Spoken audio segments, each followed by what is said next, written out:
चलो ओके। तो मैं टेस्ट के सवाल आपकी स्क्रीन के ऊपर शो कर देता हूँ, ठीक है ना।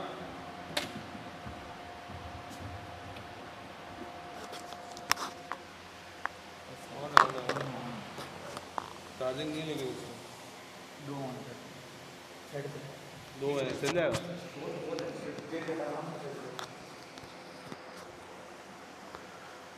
ओके, तो मैं सवालात आपकी स्क्रीन के ऊपर शो करता हूँ। 10-12 मिनट का टाइम देता हूँ, आप लोग उसको सॉल्व करना, फिर बताना उसका आंसर क्या बना, ठीक है।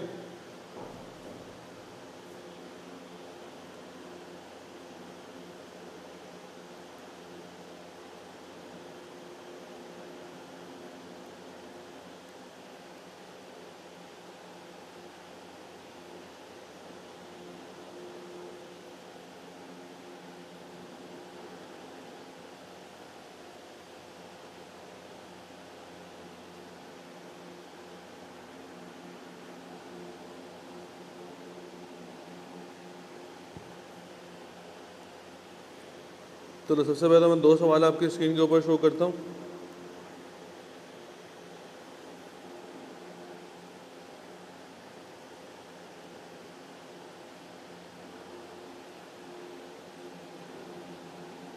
दस मिनट का टाइम देता हूँ, ठीक है। फिर 10 मिनट बाद मैं डिस्कस करता हूँ इन सवाल में। चलो।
डन।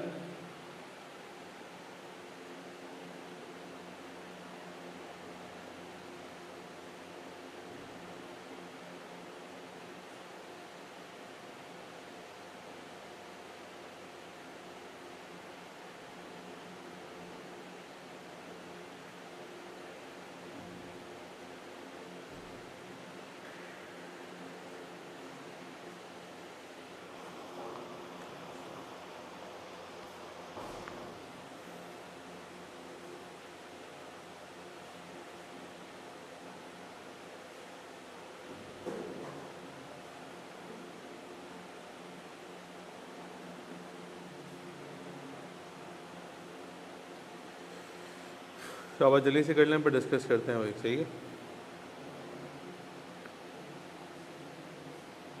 हाँ भाई, क्या नाम है आपका? अजहर, अथर, कैसे हैं आप? ठीक है। आदि कौन सा वाले का आंसर है? नहीं, इससे कह रहा हूँ, नहीं वाले से, ये तो है ही नहीं, फर्स्ट वाले में तो है ही नहीं ये आंसर। खैर जी, अथर तो पहली क्लास है आपके आज, ठीक है। रजिस्ट्रेशन करवा ली अपनी? नहीं करवाई? करवा ली।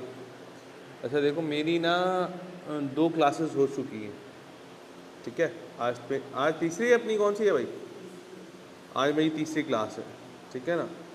सो आज की क्लास में तो हो सकता है तुम्हें कुछ भी समझ नहीं आए, ठीक है। लेकिन तुम जैसे यूट्यूब पे हमारे 2 लेक्चर्स अवेलेबल हैं, फर्स्ट और सेकंड, तो वो तुम आज के दिन में और कल के दिन में देख लोगे, ठीक है। तो मंडे से जो हमारी क्लासेस होंगे तो उसमें तो तुम हमारे साथ साथ आ जाओगे ट्रैक पे, ठीक है ना। तुम्हें पता चल जाएगा ये क्या काम किस तरीके से हो रहा है, ओके।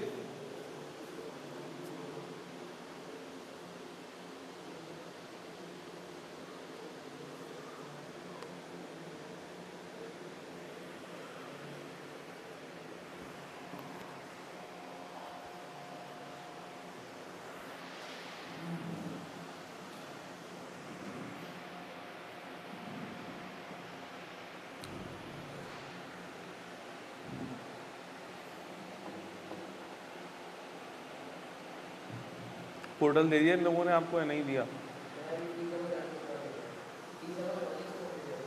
उसको मिल जाएगा, फॉर्म फिल करवाएंगे ये आपसे।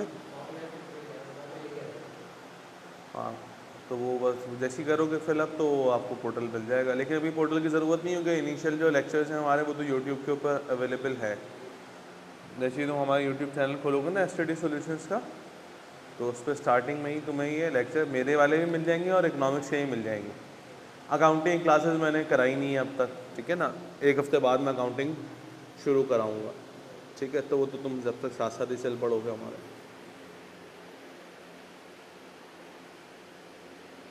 तुम्हारे पास अच्छा है कि आज का दिन तुम्हारे पास मिल जाएगा और कल का पूरा दिन तुम्हारे पास मिल जाएगा। तो तुम ये है कि इकोनॉमिक्स से भी लेक्चर उसमें देख लोगे, बेसिक बेसिक ही हैं अभी, तो ज़्यादा कोई इतना टेक्निकल है नहीं। तो तुम इंटर किस में किया आपने? कंप्यूटर साइंस में किया ना, हाँ बस हो जाएगा।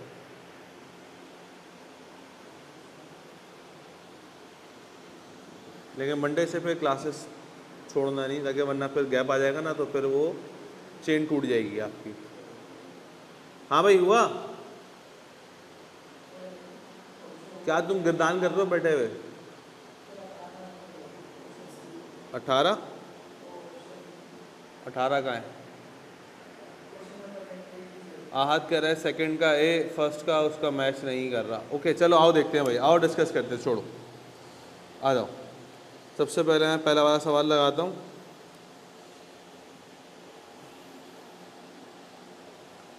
अब देखिए, इस सवाल में जो डेटा बना हुआ है उसके लिए सबसे पहले तो हम अपने पास किस टॉपिक को हम लोग कर रहे हैं, हम कर रहे हैं simple interest plus compound interest merger.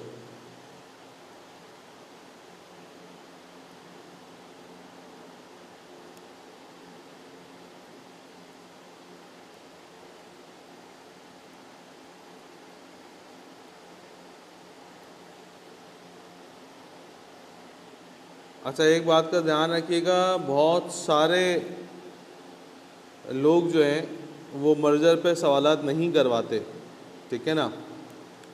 मतलब वो सिंपल इंटरेस्ट को सिंपल इंटरेस्ट पे रखेंगे, कंपाउंड इंटरेस्ट को कंपाउंड इंटरेस्ट पे रखेंगे, मर्जर वाले सवालात नहीं करवाते। जबकि ICAP मर्जर वाले सवालात एग्ज़ाम में रिपीटेटिवली पूछता है, ठीक है। तो इस बात को ज़रा ज़हन नशीन कर लीजिएगा कि हमें मर्जर वाले सवालात के ऊपर ज़्यादा प्रैक्टिस करनी है, ओके। तो लिखा हुआ है कि मिसेस बाबू भैया इन्वेस्टेड ₹750,000 फॉर 12 ईयर्स, मतलब एयर ज़ीरो पे इन्होंने इन्वेस्टमेंट करी है 7,50,000 रुपये की, ठीक है। 12 साल के लिए करिए, तो मैं एयर 12 लिख देता हूँ, ओके।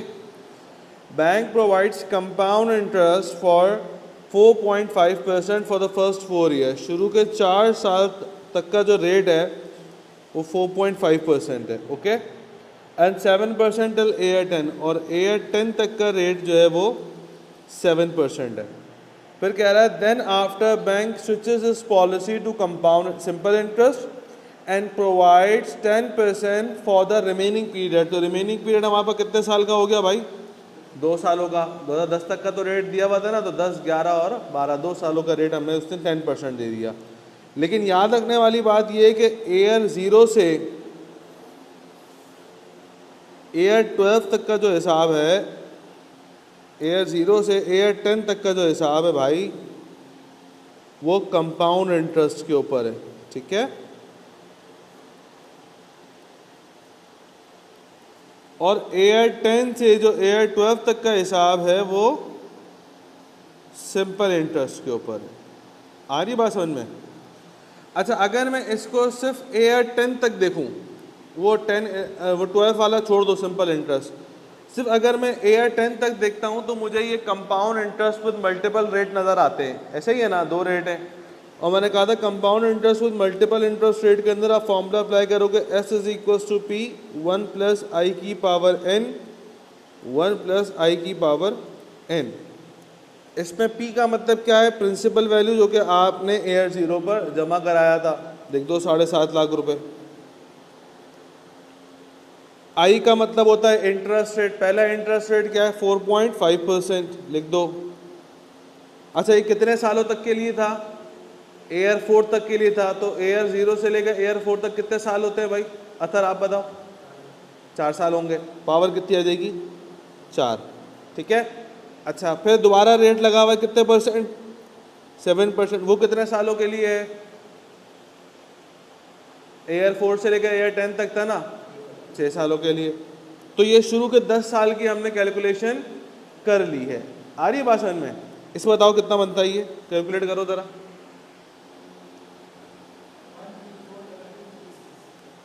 1342236, इतना छोटा सा बनता है।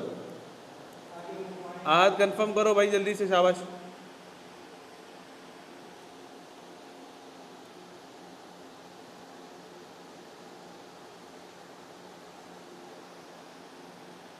लास्ट 7 राउंड ऑफ, चलो लास्ट 7 को राउंड ऑफ कर लो। 1342237। मुझे एक बात बताएं, ये तो आ गई एयर 10 की वैल्यू ना। अब वो जो 10% है सिंपल इंटरेस्ट, वो किस अमाउंट के ऊपर अप्लाई होगा ये बताओ।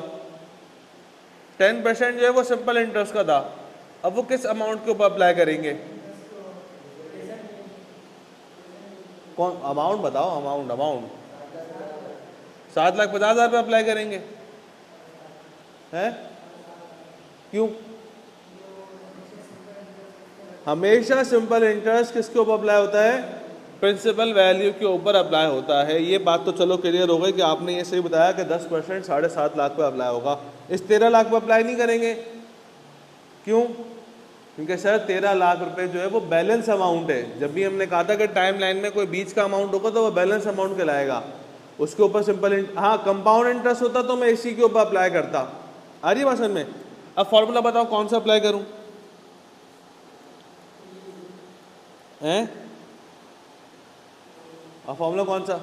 2 फॉर्मूले हैं सिंपल इंटरेस्ट के, एक है S = P 1 + RT, और एक फॉर्मूला है I = PRT। कौन सा फॉर्मूला अप्लाई करूं? हाँ भाई, एक फ्यूचर वैल्यू का फॉर्मूला है, एक इंटरेस्ट का फॉर्मूला है। आहद आप बताओ कौन सा अप्लाई होगा भाई? हाँ इंटरेस्ट वाला है भाई अथर। देखो एक है ये फ्यूचर वैल्यू का फॉर्मूला। फ्यूचर वैल्यू का फॉर्मूला क्या होता है कि भाई आपने 7.5 लाख रुपए जमा करा है, अब बैंक आपको इंटरेस्ट देगा, तो जो S is equal to P into 1+RT है, इसमें इंटरेस्ट भी शामिल होता है और जो आपने प्रेजेंट वैल्यू जमा कराई होती है वो भी शामिल होता है। लेकिन जो नीचे सिर्फ I is equal to PRT है वो सिर्फ इंटरेस्ट कैलकुलेट करता है, वो 7.5 लाख रुपए को कंसिडर नहीं करेगा, वो जो रिमेनिंग आपने जितने साल का कैलकुलेट किया वो सिर्फ इंटरेस्ट देगा। ठीक है। अच्छा हमने जो पहला फॉर्मूला अप्लाई किया, देखो जब P1 से मल्टीप्लाई हुआ तो प्रिंसिपल वैल्यू ऐड हो गई। भाई बैंक तो 7.5 लाख रुपए एक ही दफ़ा देगा ना मुझे, वो अब compound interest simple interest change होगा तो इसका इंटरेस्ट का कैलकुलेशन में चेंज आएगा। जो जमा कराए थे 7.5 लाख रुपए वो तो एक ही दफ़ा देगा। तो पहले जब हमने फॉर्मूला अप्लाई किया था तो उसमें P जब 1 से मल्टीप्लाई हुआ तो प्रिंसिपल वैल्यू उसके अंदर ऐड हो गई। अब अगर मैं दोबारा ये वाला फॉर्मूला अप्लाई करता हूँ तो क्या होगा, तो 7.5 लाख रुपए दोबारा ऐड हो जाएंगे, क्योंकि देखो P दोबारा 1 से मल्टीप्लाई हो रहा है फॉर्मूले के अंदर, ऐसा ही है ना। तो वो तो पहले कर चुका हूँ, दोबारा करूँ तो डबल काउंटिंग हो जाएगी। तो इसीलिए हम क्या फॉर्मूला अप्लाई करेंगे, सिर्फ PRT का, ऐसा ही है, सिर्फ इंटरेस्ट कैलकुलेट करेंगे। तो 7.5 लाख मल्टीप्लाई बाय 10% और कितने सालों के लिए है, 2 सालों के लिए। तो बताना कितना बनता है, 1.5 लाख।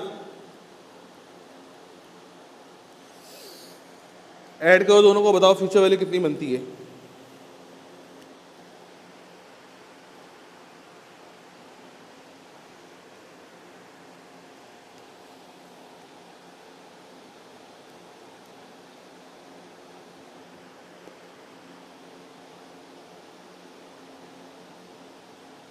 हाँ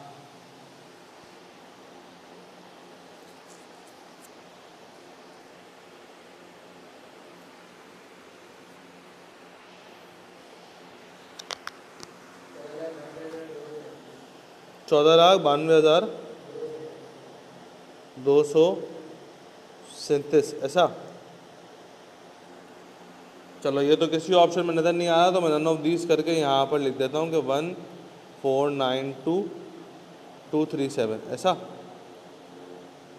ऑप्शन डी। ठीक है। हाँ भाई, अब कोई मसला है इसमें, आपको कोई मसला नहीं है। आहत कोई मसला बेटा, तुमने तो मैं हमेशा यही निकाला था आंसर, ऐसा ही है। अब आओ, अब सेकंड टेस्ट वाला सवाल देख लेते हैं।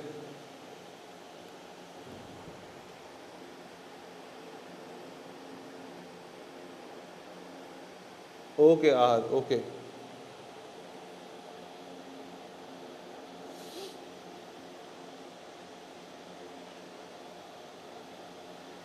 चलो भाई देखो ये वाला था ना, तो लिखा हुआ mister Hardaniya obtain bank loan of ₹900,000। इन्होंने एयर 0 पर लोन लिया है। अब लोन का केस हो या डिपॉजिट का केस हो, एक ही बात होती है। डिपॉजिट के केस में बैंक हमें इंटरेस्ट देता है और टोटल पैसा ही बैंक से लेंगे। लोन के केस में हम बैंक को इंटरेस्ट देंगे। इंटरेस्ट की कैलकुलेशन वैसे ही होती है जिस तरह से डिपॉजिट के केस में होती है, फॉर्मूला सेम ही रहता है, सिर्फ लेने देने का फ़र्क हो जाता है बस, और कुछ नहीं होता। ठीक है ना। तो ये जाएगा एयर 0 पे 9 लाख रुपए, कितने साल के लिए, 15 सालों के लिए करें भाई। ओके 15 सालों के लिए लोन लिया है। Bank charges simple interest eight 9.5% for the first 5 years.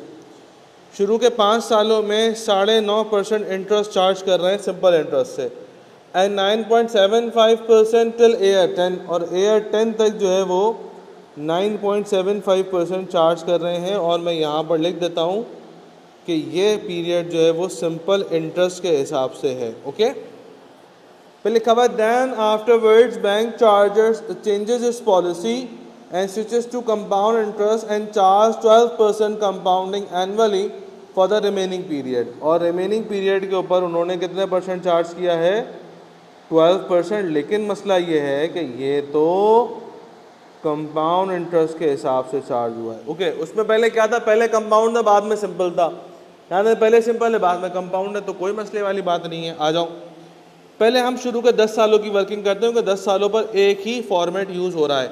Compound interest with multiple rate के अंदर मैंने आपको ये बताया था कि आपका जो फॉर्मूला होता है वो P इंटू 1+RT एक दफ़ा अप्लाई करो और फिर हर आने वाले सब्सिक्वेंट रेट्स के लिए PRT अप्लाई करें। आज मुझे आप बताओ, मैंने अभी आपको बताया था कि ये तो सिंपल इंटरेस्ट था ना, दोनों रेट है ना, तो मैंने दोबारा पीआरटी क्यों अप्लाई किया, 1+RT वाला क्यों अप्लाई नहीं किया? पहले वाले में जब 1 से मल्टीप्लाई हुआ तो प्रिंसिपल वैल्यू के 9 लाख रुपए उसमें शामिल, तो बाद में सिर्फ क्या कैलकुलेट करेंगे, इंटरेस्ट ही कैलकुलेट करेंगे, इसीलिए पीआरटी अप्लाई किया था। आ रही बात समझ में? ये तुम लेक्चर नंबर 1 देखोगे ना, तुम्हें ये सारा क्लियर हो जाएगा कि ये देखा हुआ है ना। तो 1 में कराया नहीं कराया, 2 में कराया मैंने, 2 में कराया होगा शायद, 2 में कराया होगा मल्टीपल रेट्स वाला, ठीक है। तो इसीलिए हमने फिर पीआरटी का फॉर्मूला अप्लाई कर दिया। ओके, अच्छा ये हो जाएगा 9 लाख, 1 + 9.5% मल्टीप्लाई बाय 5, फिर 9 lakh multiply by 9.75% multiply by again 5, ये कितना बनता है टोटल, बता कैलकुलेट करो। 1766,250। ओके, तो ये तो आ गया AR10 का अमाउंट 1766,250। मेरा सवाल ये है कि वो जो 12% का कंपाउंड इंटरेस्ट है वो किसके ऊपर अप्लाई होगा, वो किस अमाउंट के ऊपर अप्लाई होगा, हैं? बैलेंस अमाउंट बोले तो अमाउंट बताओ ना। इस अमाउंट पर अप्लाई होगा क्योंकि कंपाउंड इंटरेस्ट डील ही बैलेंस अमाउंट को करता है, ऐसा ही है ना। तो कंपाउंडिंग फैक्टर जो है 1+i⁴n, वो मैं यहीं अप्लाई कर देता हूँ, 1+12% की पावर। अच्छा देखो, इसमें पूरे 15 सालों की कैलकुलेशन हमने करनी है, हाँ पूरे 15 साल की करनी है, तो रिमेनिंग 5 साल बचते हैं, पावर 5 करना। ज़रा बताना क्या बनता है। यहाँ मैं लिख देता हूँ फॉर AR10 to AR15, ये क्या बना बेटा, 311,273, 5 के बाद क्या है, 9 है तो उसको 6 कर दो, option A is correct. Okay, क्या ये बात समझ में आती है? बिल्कुल सिंपल काम है भाई, ऐसा। आगे बढ़ जाए, हाँ हैं, अपने से करें मतलब खुद से करें, तो अभी खुद से करने को दिए थे, दे रहा हूँ ना, ये लो ना, खुद से करो ना, क्या मसला है, ये लो, चलो भाई ये लो।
लिखा हुआ तो है, पढ़ो। सवाल सॉल्व करने की पूरी इंफॉर्मेशन है।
हो गया?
मैं कह रहा हूँ क्या करो ना, तुम्हें तो आता है, ये क्यों नहीं आ रहा? इसमें कोई नई चीज़ दी हुई है क्या मैंने? वही है सब कुछ। हाँ भाई आहद, हो गया?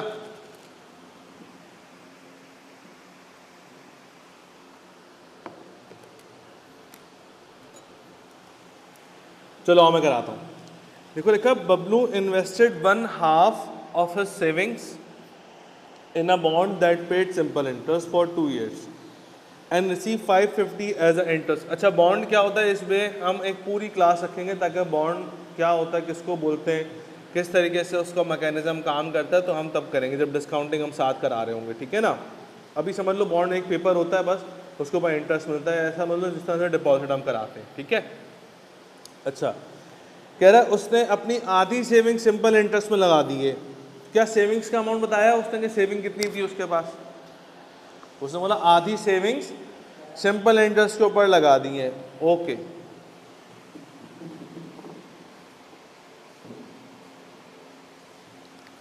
आधी सेविंग सिंपल इंटरेस्ट के ऊपर लगा दिए।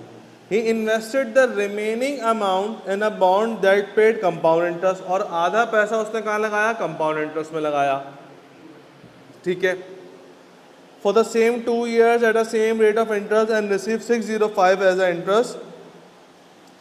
What was the value of his total saving before invested in these two bonds? मुझे एक बात बताओ, अगर मुझे सेविंग्स का अमाउंट नहीं पता तो मैं क्या अज्यूम करूं, हैं? क्या अज्यूम करूं? सेविंग्स का अमाउंट नहीं पता, एक्स अज्यूम करेंगे, खत्म हो गई बात। जब कुछ नहीं होता तो क्या होता है, एक्स होता है। उसने बोला आधा इसने सिंपल इंटरेस्ट में लगाया है, मैंने कहा ओके, इसका मतलब सिंपल इंटरेस्ट में प्रिंसिपल वैल्यू क्या हो जाएगी, एक्स अपॉन 2, ऐसा ही है। अच्छा, और उसने कहा बचा हुआ आधा उसने कहाँ लगाया, कंपाउंड इंटरेस्ट में लगा दिया, वहां भी कंपाउंड इंटरेस्ट में क्या हो जाएगा, एक्स अपॉन 2, ओके। फिर लिखा है सिंपल इंटरेस्ट का जो टाइम है वो 2 years का है, तो भाई सेम कंपाउंड इंटरेस्ट का टाइम भी कितना था, उसका भी 2 years था। उसने कहा कि सिंपल इंटरेस्ट में कितना अमाउंट उसको रिसीव हुआ है एज अ इंटरेस्ट, 550, और यहाँ पर उसको कितना अमाउंट रिसीव हुआ है as a interest compound interest में, 605। क्या सिंपल इंटरेस्ट में रेट बोला, नहीं बोला। कंपाउंड इंटरेस्ट में रेट बोला, नहीं बोला। अच्छा, फिर क्या कह रहा है, सेम रेट ऑफ इंटरेस्ट, मतलब कंपाउंड इंटरेस्ट का भी रेट और सिंपल इंटरेस्ट का भी रेट क्या है, सिंपल इंटरेस्ट का रेट आर होता है, कंपाउंड इंटरेस्ट का रेट आई होता है। अब क्या करें, इसको भी मैं एक्स बोलूं क्या, है, ये भी तो नहीं पता ना, है, इसको भी एक्स बोलें, मैं इसको एक्स नहीं बोल सकता क्योंकि एक्स एक ही दफ़ा डिनोट होगा, या तो वो प्रिंसिपल वैल्यू के लिए या तो रेट के लिए, तो हम इसको बोलते हैं R%, कि इसका रेट भी R% है, इसका रेट भी R% है। अब एक फॉर्मूले में 2 अननोन हो जाएंगे, कैसे सॉल्व होंगे, नहीं हो सकते, है ना। आओ करते हैं, आओ करते हैं, देखो कैसे। सिंपल इंटरेस्ट में इंटरेस्ट का फॉर्मूला क्या होता है, I is equals to PRT, ऐसा ही है। अच्छा, इंटरेस्ट की वैल्यू कितनी है, 550, प्रिंसिपल वैल्यू क्या है, x upon 2 multiply by R%, multiply by time कितना है, 2, ये 2 से 2 कैंसिल हो गया, क्या बचा, 550 is equals to x multiply by R%। क्या ये फर्दर सॉल्व हो सकता है, नहीं हो सकता, क्योंकि अब 2 अननोन आ गए ना, अब ये क्या सॉल्व करेंगे। मैंने कहा चलो छोड़ दो, उधर आ जाओ। कंपाउंड इंटरेस्ट में इंटरेस्ट का फॉर्मूला होता है I is equals to P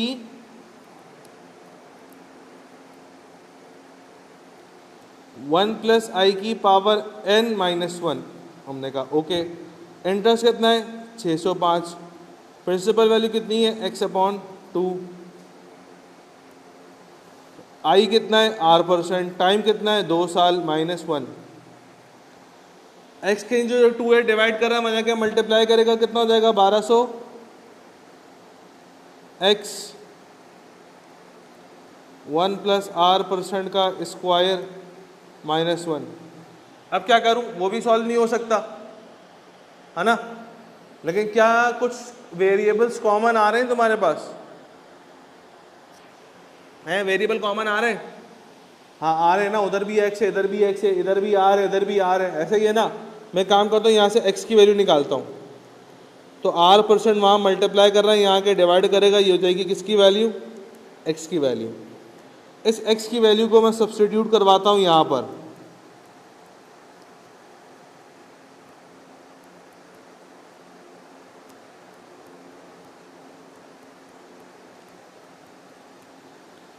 अब सॉल्व हो सकता है वो, है भाई, आना आर की जगह एक्स रख दो ना, सॉल्व करो जल्दी, फटाफट बताओ आर की वैल्यू क्या आ रही, जल्दी से करो कैलकुलेटर में, बताओ आर की वैल्यू क्या आ रही है। अब वेरिएबल एक ही हो गया ना वहाँ पर, सॉल्व हो सकता है वो इजीली बाय कैलकुलेटर, कर लो जल्दी से। अगर आपको आता ही है सॉल्व फॉर एक्स करना, नहीं आता इधर लाओ कैलकुलेटर, इधर आ जाओ। अब देखो हम क्या कर सकते हैं कि डायरेक्टली हम कैलकुलेटर में ये पुट कर सकते हैं पूरी इक्वेशन, हमारे पास आर की वैल्यू आ जाएगी। सबसे पहले याद रखें कैलकुलेटर की स्क्रीन के ऊपर ना ये मैथ्स और डी लिखा हुआ आना चाहिए, इसके अलावा और कुछ लिखा हुआ ना आए। फिर आप कैलकुलेटर को रीसेट करेंगे कैसे, शिफ्ट दबाएं, 9 दबाएं, 3 दबाएं, इक्वल्स टू दबाएं, AC दबाएं, शिफ्ट 9 3 इक्वल्स टू AC, ये पूरा रीसेट हो गया। अब डी और मैथ्स लिखा हुआ आ रहा है, इसका मतलब ये डिफ़ॉल्ट मोड पर आपका आ गया, ठीक है ना। बाद वक्त क्या होता है कोई बटन दब जाते हैं ना तो वो फंक्शन वहाँ पे चल पड़ता है, फिर आंसर गलत आता है। अच्छा अब क्या लिखा हुआ है 1210। अब इक्वल्स टू ये एक इक्वल्स टू ये है, ये तो सॉल्व करने के लिए होता है, हमें तो इक्वेशन डालनी है। एक इक्वल्स टू देखो ये रहा, अल्फा दबाओगे ये इक्वल्स टू दबाओगे इक्वल्स टू आ जाएगा, ठीक है ना, ये इक्वेशन वाला है। फिर क्या है 550 अपॉन एक्स, R परसेंट डालना है ना, ये देखो एक्स यहाँ से आ गया, अल्फा दबाओ ब्रैकेट क्लोज दबाओगे एक्स आ जाएगा, परसेंटेज का साइन डाल दो, ठीक है, ब्रैकेट ओपन, एक और ब्रैकेट ओपन 1 प्लस दोबारा एक्स डालना है, अल्फा दबाओ ब्रैकेट दबाओ, फिर शिफ्ट दबाओ, ये दबाओ, पावर कितनी है 2। अब देखो कर्सर तुम्हारा ऊपर है, -1 डालूंगा तो वो ऊपर ही आ जाएगा ना, -1 तो नॉर्मल है ना। अब इक्वल टू दबाओ, आंसर नहीं आएगा, क्यों, एरो दबाओ, क्योंकि हमने वेरिएबल डाला है। वेरिएबल डालने के लिए के बाद क्या होता है कि शिफ्ट दबाना पड़ता है, शिफ्ट के नीचे जहाँ से इक्वल टू आया था वो दबाओ, सॉल्व, वो क्या पूछता है सॉल्व फॉर एक्स, अब इक्वल टू दबा दो। अब ये थोड़ा सा टाइम लेगा, और थोड़ा सा टाइम लेने के बाद एक्स की आपके पास वैल्यू आएगी 20, दैट मीन्स के आपकी आर की वैल्यू कितनी है 20% है, सही है ना। अब इस आर की वैल्यू को क्या करूँगा यहाँ रख देता हूँ, तो 550 डिवाइडेड बाय 20%, बताओ क्या बनता है एक्स, जल्दी बताओ, जल्दी जल्दी जल्दी जल्दी जल्दी जल्दी जल्दी जल्दी, 550 डिवाइडेड बाय 20%, 2750। हमने x क्या अज्यूम किया था, सेविंग्स अज्यूम करी थी ना 2750, और x की ही वैल्यू हमने क्या निकाली 2750, तो इसका मतलब यही हमारा आंसर होगा। चेक कर लो 2750 है कहीं ऑप्शन में, है ऑप्शन बी के अंदर है, ऐसा। तो जल्दी से इस चीज़ को नोट डाउन करें, कॉपी करें, शाबाश, जल्दी से।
Done,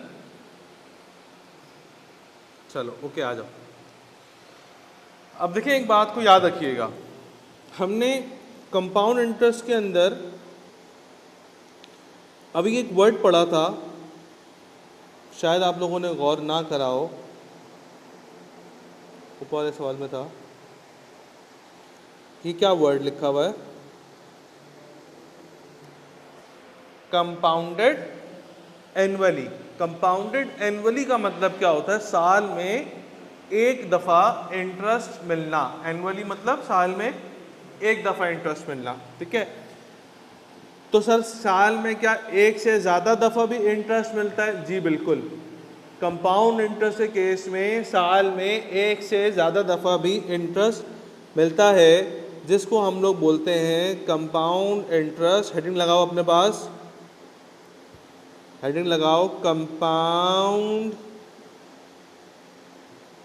interest with multiple compounding.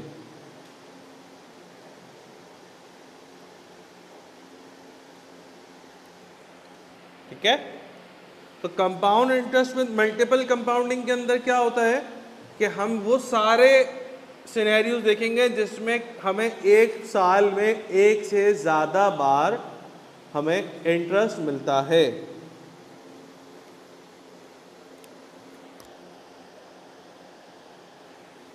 एक जिसको हम लोग बोलते हैं कंपाउंडिंग सेमी एनुअली।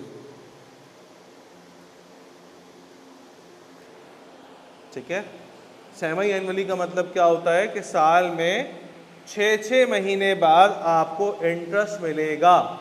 ऐसा ही है, तो एक साल में कितनी दफ़ा इंटरेस्ट मिलेगा आपको? 2 बार। एक कब मिलेगा?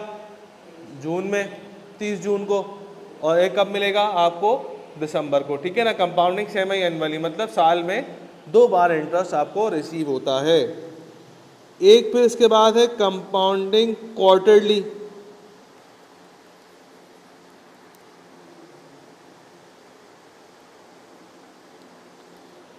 कंपाउंडिंग क्वार्टरली का मतलब क्या होता है कि साल में 4 दफ़ा आपको इंटरेस्ट रिसीव होगा। सेमी एनुअली में साल में 2 दफ़ा रिसीव होगा, क्वार्टरली में साल में 4 दफ़ा रिसीव होगा। तो इसका मतलब कितने कितने महीने बाद रिसीव होगा? 3 महीने बाद। 3 महीने का क्वार्टर होता है, 4 महीने का क्वार्टर नहीं होता। ठीक है ना, क्योंकि 12 महीने होते हैं, 16 महीने नहीं होते। ठीक है, तो इसका मतलब क्या हुआ? सेमी एनुअली में साल में 2 दफ़ा इंटरेस्ट मिल रहा था, क्वार्टरली में साल में 4 दफ़ा इंटरेस्ट मिलेगा, हर 3 महीने बाद मिलेगा। क्वार्टरली के बाद हमें मिलेगा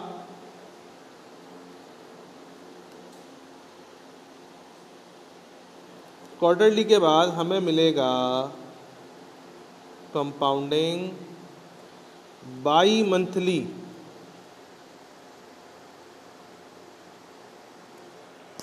अब बाई मंथली का मतलब क्या होता है? बाई मंथली का मतलब होता है कि एक महीने में 2 बार। 2 मतलब है बाई मंथली के, सुनना गौर से। एक महीने में 2 बार। एक महीने में 2 बार का मतलब क्या है? 15-15 दिन के बाद। ठीक है ना, और दूसरा बाई मंथली का मतलब क्या? 2 महीने में 1 बार। या तो 1 महीने में 2 बार, या तो 2 महीने में, या तो 15-15 दिन के गैप से मिलेगा, या तो 60 दिन के बाद मिलेगा आपको इंटरेस्ट। तो हम कौन सा फॉलो करेंगे? हम फॉलो करेंगे हर 2 महीने बाद मिलेगा। जिस तरह से आपकी जो अटेम्प्ट्स हैं वो क्या है? बाई मंथली है ना, ऐसा ही है ना, हर महीने, हर 1 महीने बाद आपका पेपर होता है, तो बाई मंथली है। तो इसी तरीके से बाई मंथली का मतलब क्या होता है कि हर 2 महीने बाद आपको इंटरेस्ट मिलता है। तो साल में कितनी दफ़ा मिलेगा इंटरेस्ट? 6 दफ़ा। ऐसा ही है ना। फिर इसके बाद आता है जिसको हम लोग बोलते हैं compounding monthly.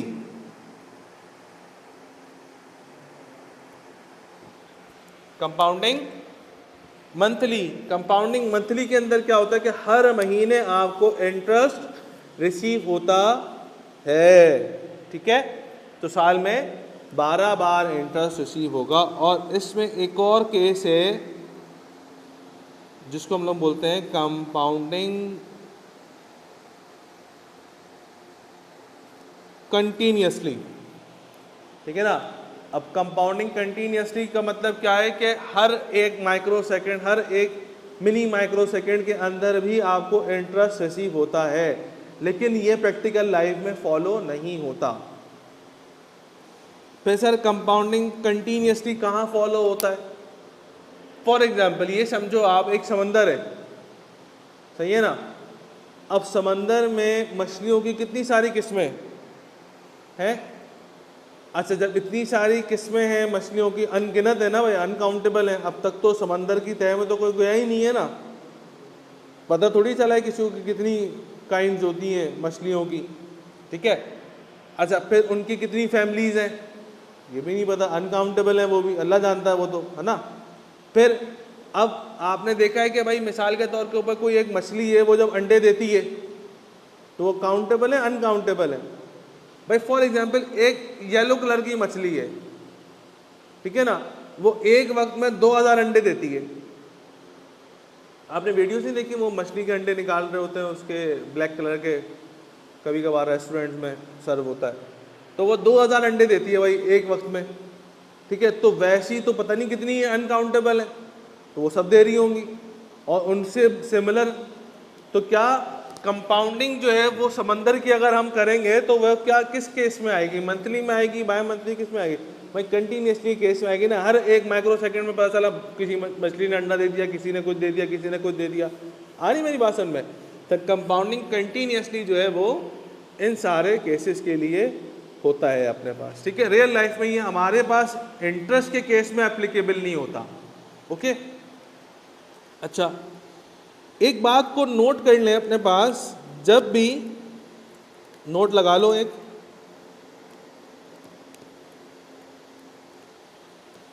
In case of multiple compounding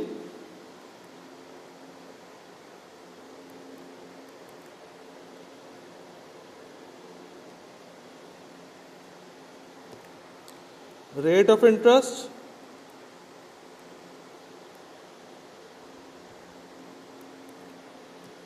and time will be divided by m। अब व्हाट इज m, कि भाई ये m क्या चीज है, आओ देखते हैं। देखो m रिप्रेजेंट करता है कि साल में कितनी बार कंपाउंडिंग हो रही है। जैसे सेमी एनुअली में साल में कितनी बार हो रही थी? 2। तो इसका मतलब m की वैल्यू क्या होगी यहाँ पर? 2, ठीक है। क्वार्टरली में, बाय मंथली में, 6 मंथली में, और वहाँ पर वो वहाँ कैसे होगी यार, है इलॉजिकल है ना, वहाँ कैसे होगी, ठीक है। अच्छा, तो इसका मतलब क्या हुआ कि अगर हम सेमी एनुअली या क्वार्टरली या बाय मंथली और मंथली के अंदर कंपाउंड इंटरेस्ट का फॉर्मूला यूज करेंगे तो we will use S is equals to P 1 plus I over M power N multiply by M, ठीक है।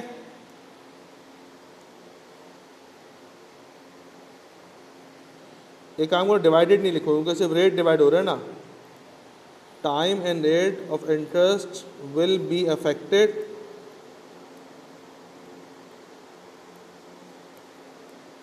Bye m।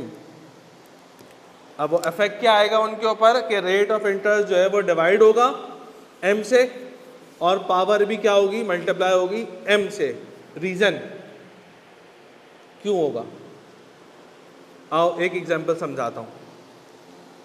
देखो मिसाल के तौर के ऊपर, मैं सब पे एग्जांपल्स नहीं कराऊंगा, सिर्फ सेमी एनुअली पे कराता हूँ, तो बाकी तुम लोग खुद ही समझ जाओगे, ठीक है ना। मिसाल के तौर पे एक बंदे ने AR0 पर 1 लाख रुपए जमा कराए, रेट ऑफ इंटरेस्ट है इसका 10% पर एनम CI, ठीक है ना। और आगे वो बोलता है semi annually, compounding semi annually. हमने कहा ओके। मुझे एक बात बताओ, इसको पहला इंटरेस्ट कब मिलेगा? जून में। मिसाल के तौर के ऊपर हम इसका ईयर डिसाइड कर लेते हैं 2010, ठीक है ना। तो एक इंटरेस्ट इसको मिलेगा जून 2010 को, ऐसा ही है। तो आप बोलोगे 1 लाख मल्टीप्लाई बाय कितने परसेंट? नहीं ना, 10% क्यों भाई, 10% तो पूरे साल का है ना, आप तो 6 महीने कर रहे हो ना, तो आप क्या बोलोगे 5%। कितना बना है? 5,000। अच्छा, फिर आपको कब मिलेगा? दिसंबर 2010 में। अब आपकी बैलेंस अमाउंट क्या हो जाएगा? 1 लाख। अब फिर 6 महीने का लगाओगे, वही 5%। कितना बना? 1,05,000 मल्टीप्लाई बाय 5%, 5,250। हाँ ना, 5,250, ऐसा ही है। अच्छा, अब मुझे बताओ कि ये तो एक साल, पहले साल इंटरेस्ट इसको इतना मिलेगा 10,250, ये पहले साल का इंटरेस्ट है ना, है। अच्छा, फिर कब मिलेगा इसको इंटरेस्ट दोबारा, क्योंकि 2 साल की वर्किंग है, जून 2000 बोलो 11 में। कितने अमाउंट पे मिलेगा? 1,10,200। भाई 10,000, 1,05,000 था ना, फिर 5,250 दोबारा इंटरेस्ट मिला, उसको भी ऐड बैक कर दो, तो 1,10,250 रुपये के ऊपर आप मल्टीप्लाई कराओ फिर 5%।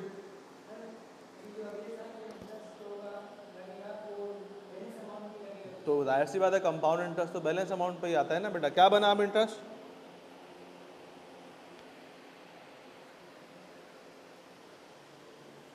हाँ भाई अथर, ये लगाना 1,10,250 पे 5%।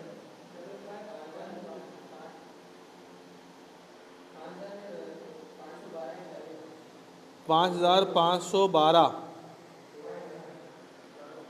है, वो तो 11,311 है। भाई किस पे लगा दिया? 11,300 कैसे हो गया? ये पूरे साल का बता रहा होगा। हाँ, पूरे साल का नहीं बताओ ना। अब दिसंबर 2011 को मिलेगा। अब कितना बना? इसको और इसको ऐड करो जरा, कितना बना बैलेंस अमाउंट? 1,10,250 और 5,512 रुपये।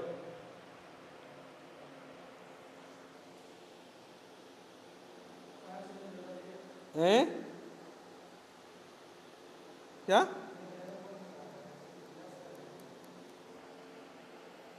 115762। ओके, अब इस पे लगाओ 5%। क्या बना?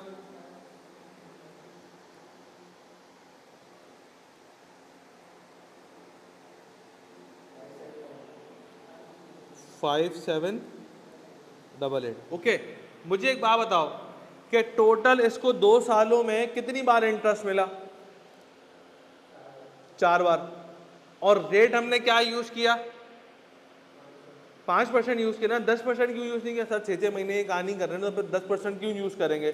तो इसका मतलब क्या हुआ कि जब मैं इसका फॉर्मूला अप्लाई करूंगा तो ये हो जाएगा 1 लाख और 1 प्लस, अब मैं यहाँ पे क्या यूज करूंगा? 10% अपॉन 2। ये डायरेक्ट 5% रख दो, क्योंकि हमने सारे 5% रखे हैं ना।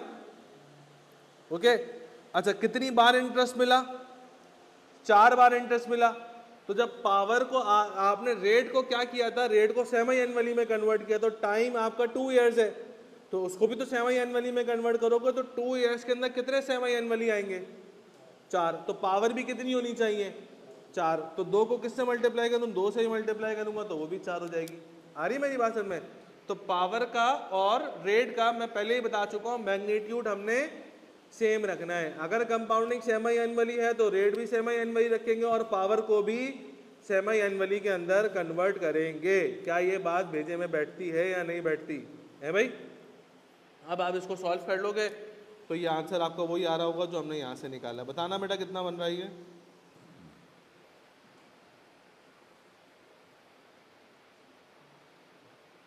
इसको और इसको ऐड कर लो, 121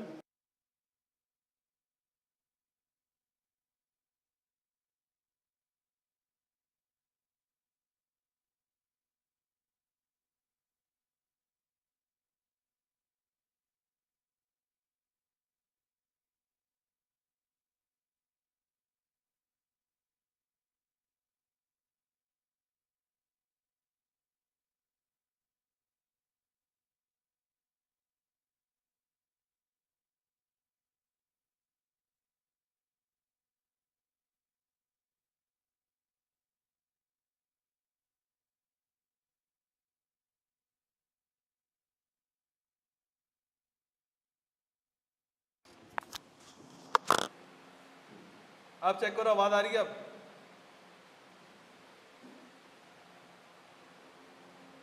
हाँ, तो मैं ये कह रहा था कि आपको इंटरेस्ट कहाँ ज्यादा मिलेगा?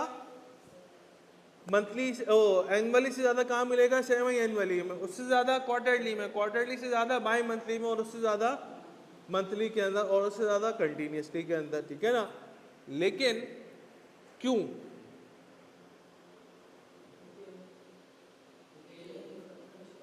बार बार चेंज हो रहा है क्योंकि बार बार बैलेंस अमाउंट निकल रही है।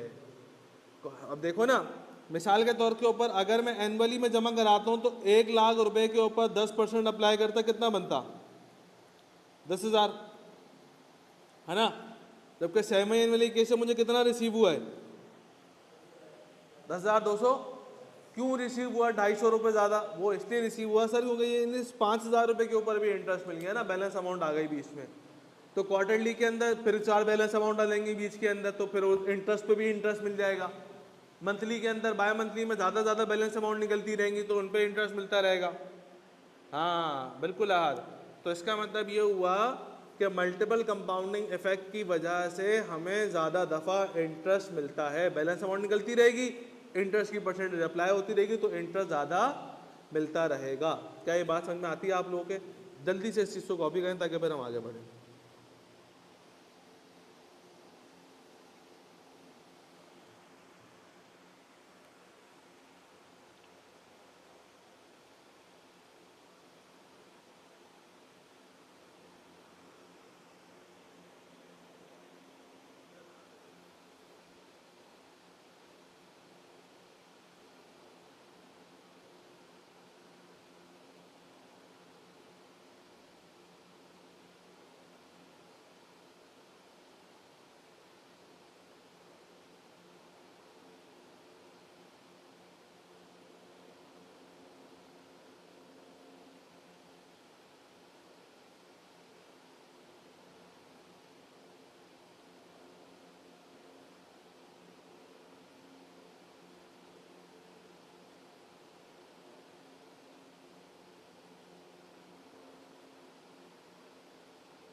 क्या कह रहे हैं विनेश?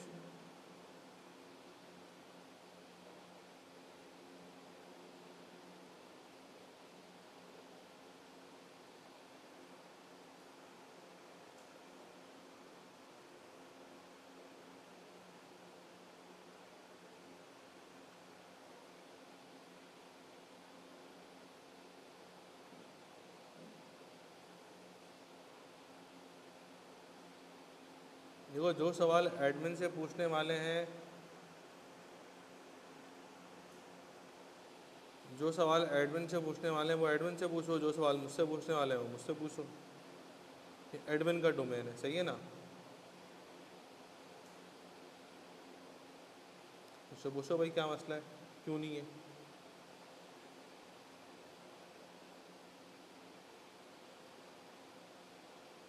और बच्चे मुझे मैसेज कर रहे हो भाई, सर लेक्चर में आपकी आवाज़ नहीं आ रही। और मेरा काम थोड़ी है लेक्चर देखना है, लेक्चर में आवाज़ आना है या नहीं आना। तो भाई एडमिन को बोलो, रिजॉल्व कर दें, इशू खत्म हो गई बात। एक बच्चा उसका पोर्टल लॉगिन नहीं हो रहा, वो मुझे दना दन मैसेज किए चले आ रहा, सर मेरा पोर्टल लॉगिन नहीं हो रहा, मेरा पोर्टल। अबे भाई मैं कोई पोर्टल वाला हूँ क्या? भाई एडमिन बिठाया हुआ है हमने, हर बंदे को रखा हुआ है वहाँ पर। उससे उसको बोलो भाई ये रिजॉल्व करके दो यार मेरा इशू ये।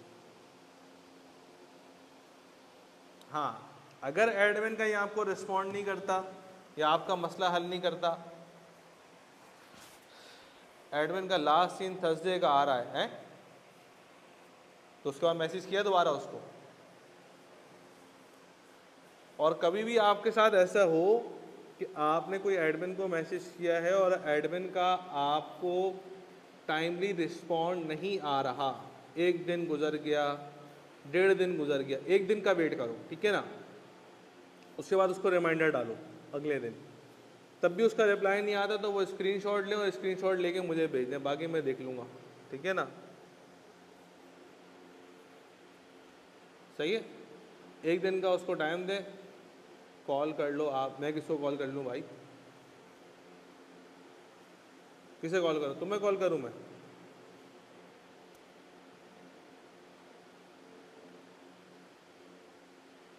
आपको नहीं बोला फिर? अच्छा, उसको बोला है कॉल कर लो। हाँ, उसको कॉल कर लो, एडमिन वाले को, एडमिन वाले को कॉल कर लो, ठीक है ना? और अगर कोई मसला होता है तो आप उसकी चैट का स्क्रीनशॉट लेके मुझे भेज दें, बाकी देखता हूँ मैं कोई कौन रिप्लाई नहीं कर रहा आपको, ठीक है ना? चलें आगे बढ़े भाई, समझ में आ गई कहानी? इसके ऊपर भी एक सवाल कर लेते हैं ताकि आप लोगों को थोड़ा सा सिनेरियो क्लियर हो जाए। अच्छा, याद रखिएगा डे बाय डे हम, ये लिखा हुआ when will I become chartered accountant, मेरे को कैसे पता चलेगा ये है? इंग्लिश भी तुम्हारी टाइट है वैसे, मसला नहीं है, मैं समझ गया तुम क्या कहना चाह रहे हो, लेकिन ये है कि मुझे कैसे पता चलेगा तुम चार्टर्ड अकाउंटेंट कब बनोगे? ये तुम्हारी मेहनत पे डिपेंड करता है, समझे ना?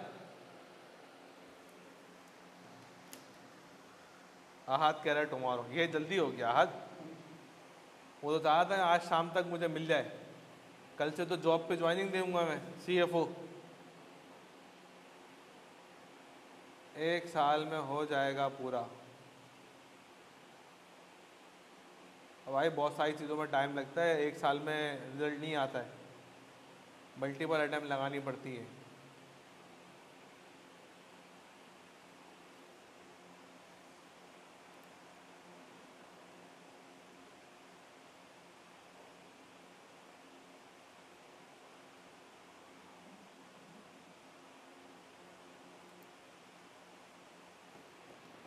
चलो भाई जल्दी सॉल्व करो।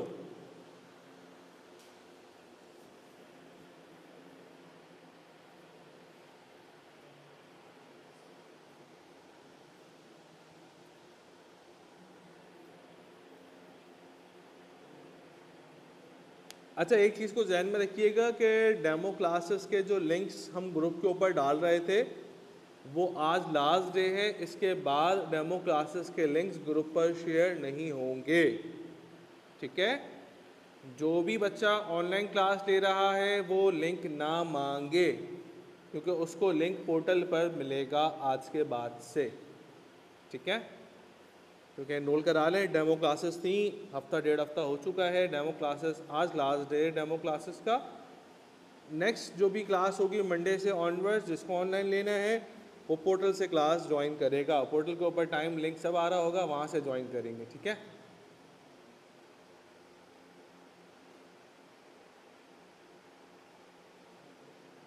ये तो फिनटेक वाले से पूछो भाई, मुझे क्या पता चलेगा इसका, मैं फिनटेक वाला नहीं हूँ, ठीक है। ओरिएंटेशन वाले सवाल तुम लाइव क्लास में कर रहे हो, हैं शीला की जवानी।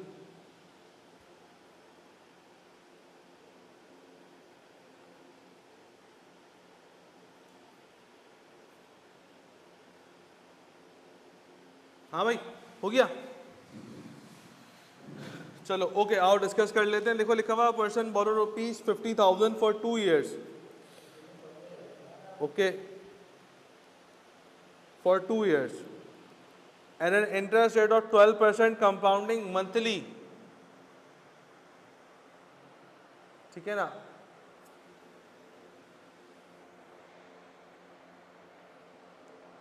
अच्छा मैं यहाँ लिख देता हूँ 12% compounding monthly, okay. What must he pay to clear the loan at the end of period, या बच्चों वाला काम है, आप फॉर्मूला अप्लाई कर लो, S is equals to P 1 + I की पावर N, लगाओ 50,000, 1 + 12% डिवाइडेड बाई 12, पावर लगाओ आप अपने पास कितनी, 2 × 12, क्या बनता है 63,487, ठीक है। अच्छा आपको एक छोटी सी 2 डेफिनेशन भी मैं क्लियर कर दूं, यहाँ पर हमारे पास ना 3 तरीके के रेट होते हैं। एक होता है नॉमिनल रेट,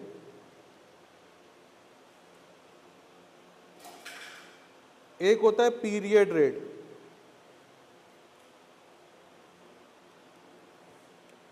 और एक होता है इफेक्टिव एनुअल रेट।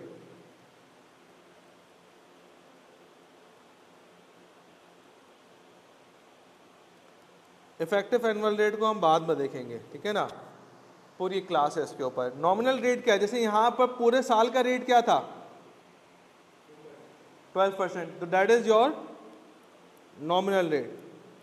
अगर मैं आपसे पूछूं आपका पीरियड रेट क्या है, तो यहां पर कंपाउंडिंग क्या हो रही है, मंथली हो रही है, तो इसका मतलब पीरियड कितने 12 पीरियड है, तो पर पीरियड का रेट क्या बना 1%। तो अगर मैं आपसे पूछता हूं भाई इस पर्टिकुलर केस के अंदर नॉमिनल रेट क्या, आप बोलो भाई पूरा रेट, जो भी रेट आपको दिया हुआ पर एनम का वो नॉमिनल रेट है आपका, ठीक है। और पीरियड रेट क्या है आपका 1% है। बातों का सवाल में ये कर देता कंपाउंडिंग मंथली तो लिखा हुआ है, कंपाउंडिंग मंथली तो लिखा हुआ है, लेकिन वो 12% पर एनम नहीं दे रहा, वो पीरियड रेट दे रहा है 1%। तो पीरियड रेट 1% का मतलब क्या है कि ऑलरेडी उसको 12 से उसने डिवाइड किया हुआ है। आ रही मेरी भाषण में, कंपाउंडिंग क्वार्टरली तो कह रहा है, लेकिन साथ साथ वो लिखा हुआ है पीरियड रेट 4%, तो उसका मतलब वो 4% ऑलरेडी 4 से डिवाइड होके आया हुआ है अपने पास, ठीक है। इफेक्टिव एनुअल रेट क्या होता है वो हम पूरी क्लास है उसके ऊपर फिर हम उसमें देखेंगे, ठीक है ना, ठीक है। चलो बस फिर एक काम करते हैं, आज की क्लास हम यहीं तक रखते हैं और इंशाअल्लाह ताला आप लोगों से मंडे को मुलाकात करते हैं, ठीक है। अल्लाह हाफिज़। नहीं।